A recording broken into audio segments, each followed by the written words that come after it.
Shalom. Call Halo Yahweh, Bahashem, Yahweh Shai, Bahashem, Rakak Radash. Shalom and salutations and double honors to the elder apostles of Great Millstone, where I continue to learn this 100% truth.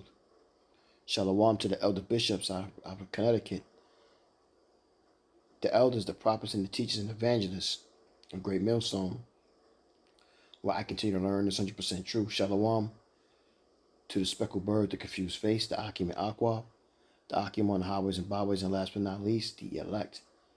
And I just got two videos that I picked up on TikTok early this evening, and I forgot I had them, and I was looking for a lesson to do. So, remembering through the spirit that I had them, I pulled them up, checked them out, and listened to them, and going to use them to build an edifying lesson. And this lesson won't be long, but it'll be a lesson to that we can go into. So I'm gonna let them play, and then I'm gonna go ahead and get the scriptures. So bring those out first.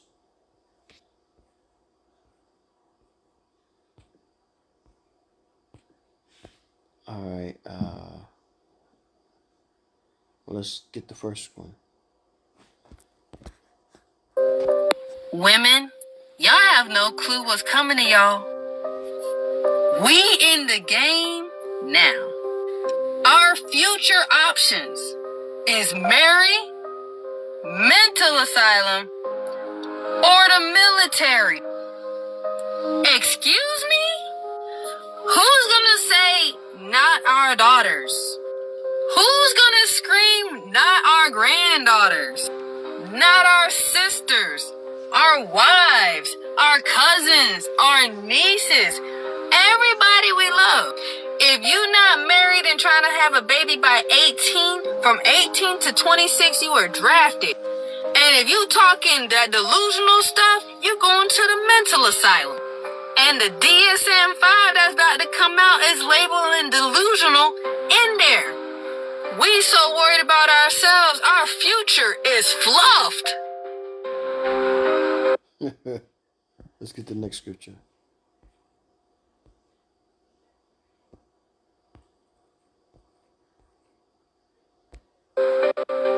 And so what I realize is that women actually want men to be slaves. They actually want men to be their personal slaves. That's right, because they work for Esau, the males of Esau, and the females of Jake, working together to keep the men of Jake down and keep them in perpetual slavery if they could, and to destroy us. Because you see that Eve had no problem doing that with her own community and her own people. And we already know who our enemy is, and that's Esau. She uses that as a manipulation tool to try to get that man to do whatever she wants him to do. Well, here's the problem. Women don't live in reality. A lot of women are very, very, very delusional. And so they have these ideas about men in their head, what they want these men to be. It's like they got a movie and they have a cast, and there's a role for this knight in shining armor that's going to sweep her off her feet and worship her and only her for eternity. His eyes see nobody else but her. His phallus sees nobody else but her. And so she wants that man. She finds a man that she likes. She creates this picture. She's driven by sex, and she wants to trap that man to worship her for eternity. And if he does not play to every single thing that she has in her mind, she wants to blow up the world. She wants to set off a detonator to destroy everything around her if things don't go exactly her way. And so what I come to realize is that a lot of men are struggling, trying to placate to the delusions of women. Not only are they struggling trying to placate to the delusions of women, they are still struggling trying to control just their own biological urges and their neurological messages that are going. There's a lot of things that are going on with men, right? And because women ultimately don't care. Women don't care. Women say they like men. Women say they want men. But I've come to discover that women don't like men. And the only reason that they're dealing with men is because they have this addiction to sex and power. And so what I realize is... So she said a mouthful with that, man. She was truly talking. She wasn't BSing either. She was talking real. So with that, let's get some scriptures. First point we're gonna go to is this is real quick, man. Like I said, I just I had this on early this evening, so and I forgot that I had it. So I was like, let me get and pull it up and use it, Sirach, Ecclesiasticus 36 and 22, and it reads, "The beauty of a woman cheereth the countenance, and a man loveth nothing better. If there be kindness, meekness, and comfort in her tongue, then is not her husband like other men? He that getteth a wife beginneth a possession, a help like unto himself, and a pillar of rest."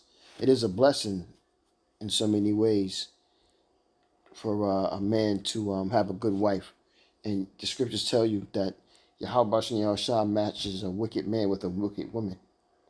So, it's just like, in this truth, we represent, you could be from different camps, but, you still represent the community of Israel. And this is what Esau is going to use to strike at us. He's going to use the bad apples, you can say, of Israel to use it to strike against us. Genesis 2 and 18. And Yahweh the Most High said, "It is not good that a man should be alone. I will make him a help meet for him."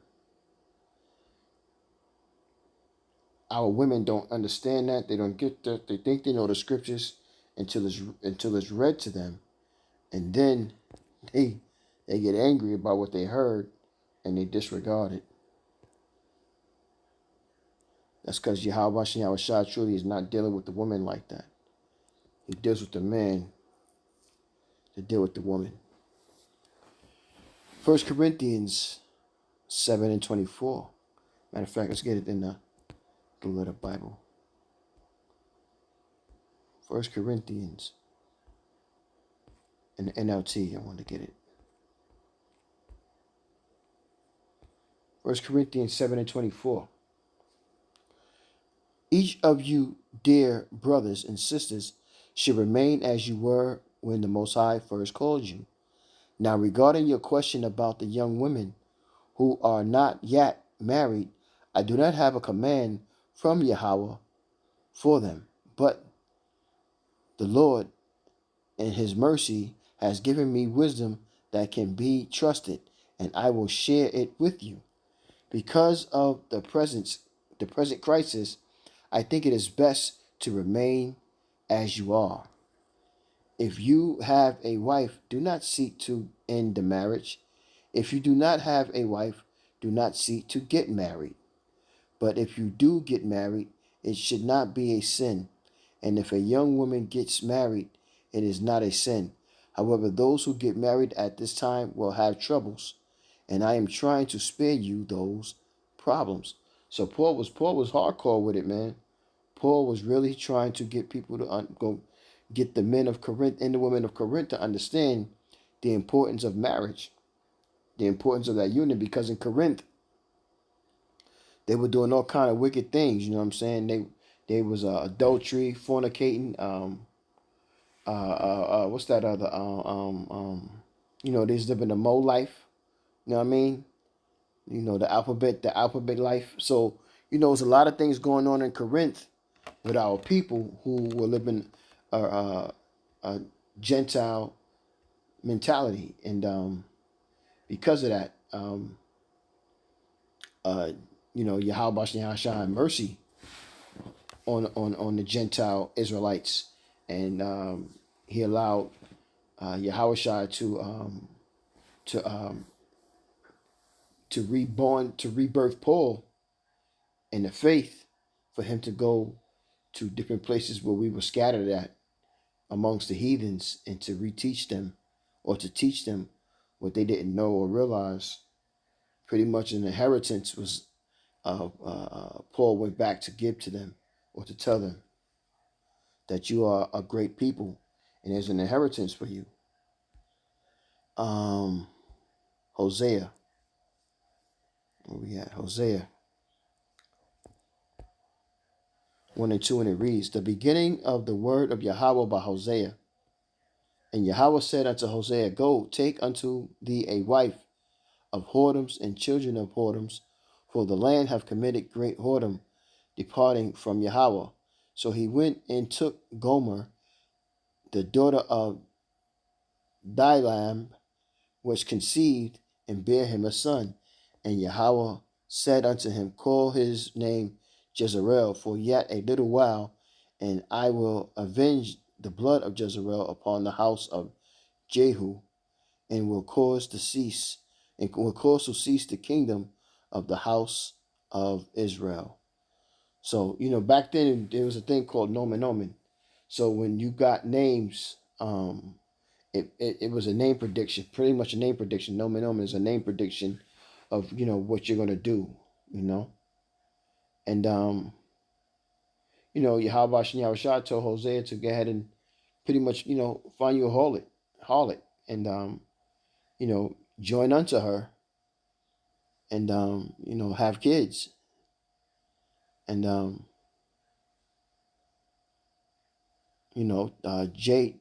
Jezreel, matter of fact, let's get the understanding of his name. How about that? That's what I was really trying to say. And let's see here.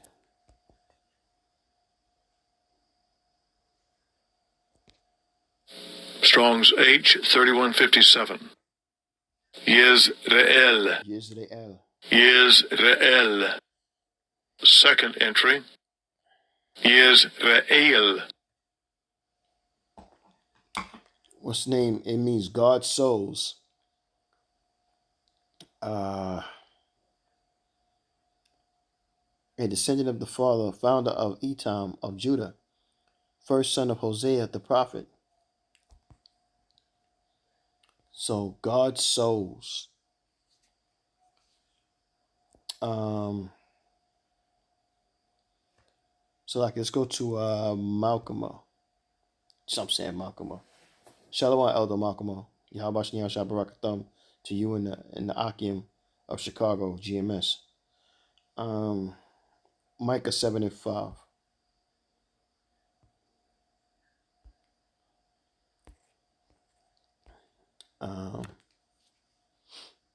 I try to live by this all the time. Micah 7 and 5 NLT, and it reads, don't trust anyone, not your best friend or even your wife. Very good scripture. A lot of our people do not listen to the scriptures, but that's a very good scripture. Proverbs 31.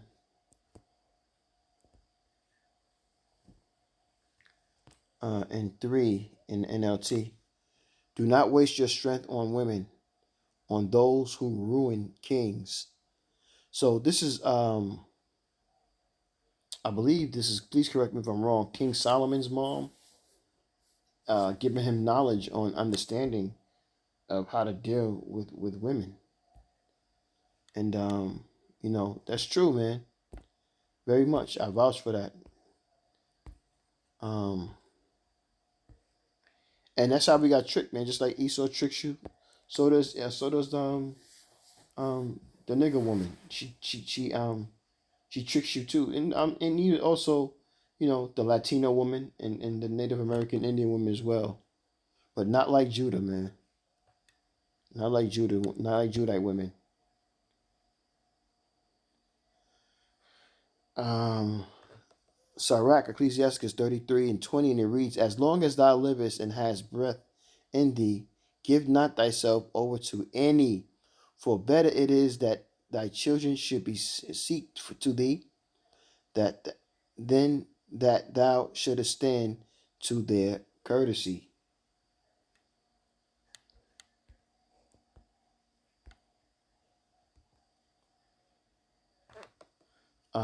Genesis 3:6. And when the woman saw that the tree was good for food, and that it was pleasant to the eye, and a tree to be desired to make one wise, she took of the fruit thereof, and did eat, and gave also unto her husband with her, and he did eat. So they did bite on the philosophy of a wicked doctrine versus what Yahweh Bashim Salakia gave to him for him to understand his position and responsibilities that was bestowed on him, but instead of him listening and following as he was instructed, he decided to follow that woman, and because of that, he suffered.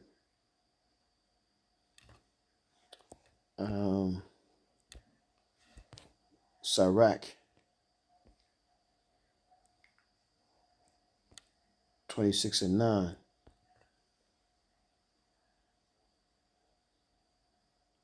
And it reads, "The whoredom of a woman may be known in her haughty looks and eyelids." And they don't even realize that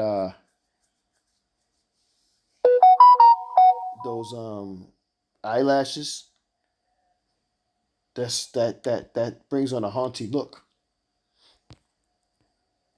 Our women are destroyed, man. I was listening to the brothers Saints in New Jersey today, and I guess the spirit is just out to talk about these women today. But he brought it out. He brought it out that these women ain't no good, man, and definitely the Jake woman.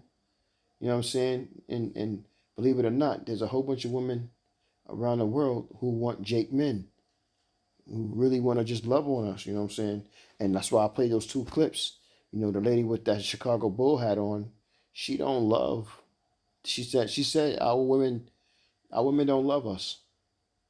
They hate us, and it's all about what they can get out of you. You be thinking you think they be attracted to you. They look at you and they look at you like, oh, he look like a sucker I could use. And that's what they see you as. One more scripture. Ecclesiastes 7:26, and it reads, "And I find more bitter than death the woman whose heart is snares and nets, and her hands as bands. Whoso pleaseth the Most High shall escape from her, but the sinner shall be taken by her." So she's set up to bring you down. And guess what? Esau knows that. So he uses her to continue to bring you down. She sacrificed everything just so she can have pleasure. She sacrificed family structure, everything, just so she can have pleasure in her mind and her body. She's been liberated to be a whore. There's nothing else better she want to do than show her ass and the titties and pop. You know what I mean? That's what she is. That's what these women are. Stunts is what I call them. Last scripture, man, Proverbs 5:4, and it reads, "But her end is bitter as wormwood, sharp as a two-edged sword. Her feet go down to death. Her steps take hold of hell." Be mindful and understanding of these type of women, because they are even multiplied more than they ever have today than they were then. And they're looking for you. This is why the Lord have put a spirit on a lot of these men to not be out there doing these things, looking for these women and being bothered with these type of women. You know what I mean? So all praise to Yahweh and Yahweh Shai for putting the spirit on brothers to stay away from these damn demons, because that's exactly what they are. I Barak to say you edify with this quick lesson. I'm gonna say, Kahalo Yahweh, Bahashem Yahweh Shai, Bahashem Rakah Kradash Shalom. Citations that will honors again to the elder apostles of GMS on down, and Shalom to the elect. Shalom.